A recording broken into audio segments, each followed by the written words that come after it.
You obviously had as quick of an ascent as anybody in the sport. I'm curious what you remember from the first time you heard Mark Martin make those comments, and then the day you signed the deal with JGR.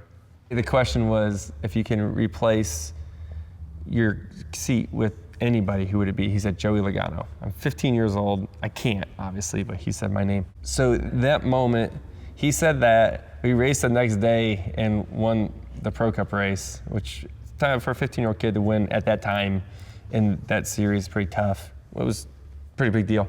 And so it was a perfect storm. And before you know it, we had Ganassi, Gibbs, and Roush. We had 3 contracts in front of us as a 15-year-old that had a driver development program to where they were going to pay for our stuff, and it's going to go just like this. Boom, boom, boom.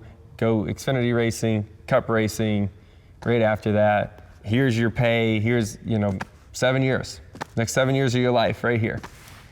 As a 15-year-old kid, it's unheard of, right? That just doesn't happen. When Mark Martin talks, people listen because he's one of the most well-respected race car drivers that NASCAR ever had. All of a sudden, everybody had their eye on him. The impact you think having that kind of attention and early success at that age had on you was what? It just made my head big. Right? I mean, next thing you know, you realize that everyone's good and maybe you're not as good as you thought. Randy LaJoy, a good friend of ours, when they named him Sliced Bread, that's not good, because you look like an entitled child. But all of that, I don't regret it, because that's what made him the man who he is today, too. That gave him some tough skin, for sure. And even to this day, like I said, I know I'm pretty good, but I know I'm not the most talented out there, so I have to outwork them. It's the only way I'm going to win. And you've made the comment something to the effect of you feel like you didn't work as hard as you could have early on. Mm-hmm. How so? Because I didn't work on my craft until I was 19 years old. I didn't study anything. I didn't go through my own races. I was just fast and I won. It literally was too easy for me that I wasn't learning valuable lessons to make me good when I got there. And your dad told me you did not want to leave Joe Gibbs Racing, and that you could not accept that you were going to lose your ride because they were like family. I grew up in the Gibbs shop. That's where a lot of my teenage years were at. Half of my teenage years were there. And so the people that you get to know, you go to lunch with, you work on cars with, and you eventually know everybody that works there. And to just leave hurt, because those relationships. The day my final race at Gibbs was in Miami, it was literally race is over, grabbed my helmet, and I was like, well, nice working with you. Nice knowing you. It's kind of what it was. I gotta go kick your ass next year. That's my job now. And it was a weird moment. What would you say your lowest point was? At my lowest point, and I don't know if my wife even remembers this, we were gonna eat dinner, and it just all kind of hit me, right? You kind of knew it was all happening. I think I had NASCAR radio on. They were talking about me. He was talking about just all these things that I wasn't that good, and that I'm gonna be replaced by Kenseth, and all these things that I already knew, but it was it was just that moment. I just that was it. And it's the moment it hit me, it was real.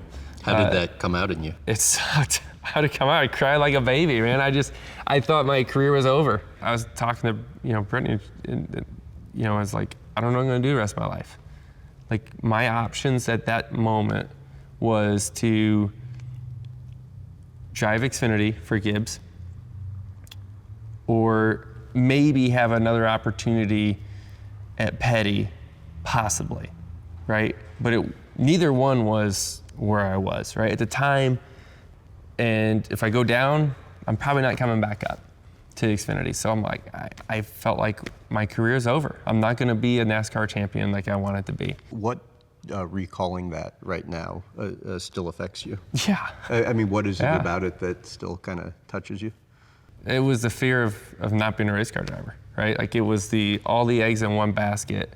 He's kind of like, holy crap, I don't have any other craft. I don't have anything else that I'm really good at. I don't know what I would do. And I think that it also pushed him and put a fire under his butt. And I remember that he won Pocono, and that was kind of the big race. When he won Pocono, and probably one of the toughest things I ever had to do in my life was stick my head in that window right after he won and say, you don't have a ride. I need help trying to find somebody to, so you got to make it public that you're looking for a ride. And the difference that win and those comments in the post-race interview made, you think, were what? I think the win, was big. Penske turned us down, and then that unfortunate situation with AJ Allmendinger when he got set aside. So that, with Joey winning in the meantime, and then that door opening, it was kind of ideal for Joey. I got the most incredible second chance when the 22 opened up, that I approached everything completely different. Because I knew this is it. I better, don't screw this one up. And 30 wins, 2 championships later, here we are. I feel like people like that, successful people like that, when they get torn down or somebody says they're not good enough, they're not going to be done. They're just going to come back way harder. What do you think you learned about yourself from going through all of that? That I'm not very good. It was the biggest piece of humble pie I could have eaten. And now I have learned how to win. I've learned how to lose, more importantly. Those 4 years of my life are the moments that have completely shaped who I am. Do you think you would have ended up having the success you've had if not for those struggles? Not a chance. Not a chance.